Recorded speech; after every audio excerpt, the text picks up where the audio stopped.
Earthquake that means भूकंप।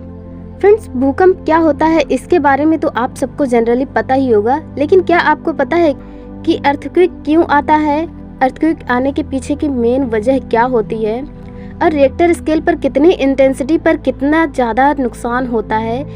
So friends, आज की ये वीडियो काफ़ी ज़्यादा इन्फॉर्मेटिव होने वाली है, बिकॉज आज के इस वीडियो के थ्रू हम इन्हीं सब क्वेश्चंस के बारे में डीपली डिस्कस करने वाले हैं। सो वीडियो को कंप्लीट देखिएगा एंड अगर चैनल पर नए आते हैं तो चैनल को सब्सक्राइब करके बेल आइकन को जरूर प्रेस कर देना, जिससे कि मेरी आने वाली हर लेटेस्ट वीडियोस की नोटिफिकेशन वीडियो के अपलोड होते ही मिल जाए। फ्रेंड्स, अगर बात करें हमारी पृथ्वी की, तो जनरली आप सबको पता ही होगा कि हमारी पृथ्वी जो है वो टोटल 4 लेयर्स से मिलकर बनी होती है, जो कि है inner core, outer core, mental and crust. Crust जो कि सबसे ऊपरी लेयर होती है, इसके बाद आता है मेंटल, और इन दोनों लेयर्स को मिलाकर बनता है लिथोस्फीयर। लिथोस्फीयर की मोटाई जो है 50 किलोमीटर होती है, जो कि अलग अलग प्लेट से मिलकर बनी होती है, और इन प्लेट्स को टेक्टोनिक प्लेट कहते हैं। और हमारी पृथ्वी के अंदर टोटल 7 टेक्टोनिक प्लेट्स हैं, जो कि लगातार घूमती रहती हैं, और जब कभी ये प्लेट्स आपस में टकराती हैं, रगड़ती हैं, या फिर एक दूसरे के ऊपर ओवरलैप होती हैं, या फिर उनसे दूर जाती हैं, तो ज़मीन जो है वो हिलने लगती है। इसे ही अर्थक्वेक कहते हैं।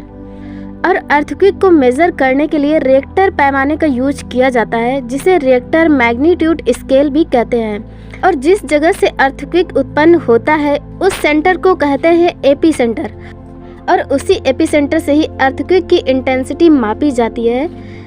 और इसमें ये देखा जाता है कि उस सेंटर से कितनी ज़्यादा एनर्जी निकल रही है। जितनी ज़्यादा एनर्जी निकलती रहती है, उसी एनर्जी को स्केल पर मेज़र किया जाता है। साइंस की वह ब्रांच जिसके थ्रू अर्थक्वेक के बारे में स्टडी की जाती है, उसे कहते हैं सिस्मोग्राफी। एंड चलिए बात कर लेते हैं कि रिएक्टर पैमाने पर कितनी इंटेंसिटी पर कितना ज़्यादा नुकसान होता है।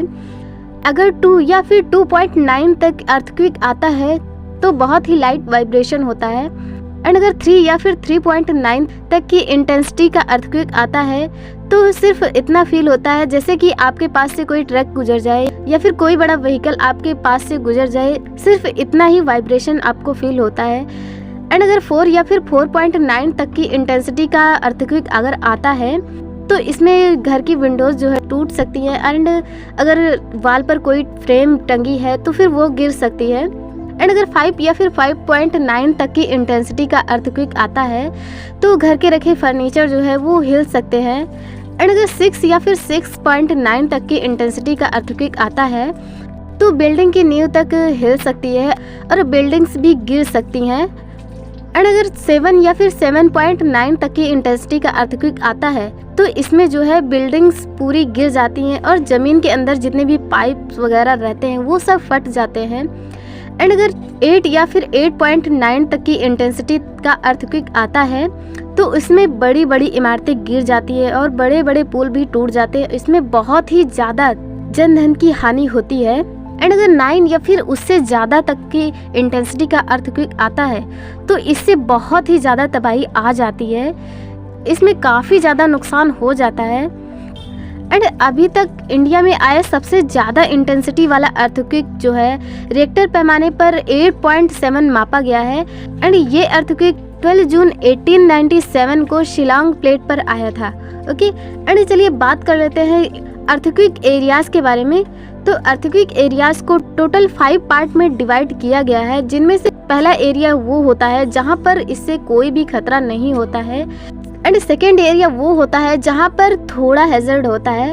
एंड थर्ड एरिया वो होता है जहाँ पर एवरेज खतरा रहता है। एंड फोर्थ एरिया वो होता है जहाँ पर ज़्यादा खतरा रहता है और जनधन की हानि हो जाती है। एंड लास्ट एरिया वो एरिया होता है जहाँ पर बहुत ही ज़्यादा नुकसान हो जाता है। एंड हमारी इंडिया के नॉर्थ ईस्ट के सभी स्टेट, जिनमें कि जम्मू कश्मीर, उत्तराखंड एंड हिमाचल प्रदेश के कुछ पार्ट जो है वो 5th जोन में आते हैं। एंड उत्तराखंड के कम ऊंचाई वाले हिस्से से लेकर उत्तर प्रदेश के ज़्यादातर हिस्से और दिल्ली जो है वो 4th जोन में आते हैं। एंड एमपी का कुछ पार्ट जो है वो 3rd जोन में आता है, जबकि साउथ के ज़्यादातर पार्ट जो है वो लगभग एवरेज खतरे वाले जोन 2nd में आते हैं। एंड चलिए बात कर लेते हैं कि अगर अर्थक्वेक आता है तो उस टाइम आपको क्या करना चाहिए, क्या नहीं करना चाहिए। तो अगर आप अर्थक्वेक वाले एरिया में रहते हैं तो इसके लिए आपको पहले से ही इन सब के बारे में पता होना चाहिए। तो अगर अर्थक्वेक आ जाता है तो आपको पहले से ही बनाई गई इमरजेंसी प्लान को फॉलो करना चाहिए और इसके लिए आपको पूरी नॉलेज होनी चाहिए।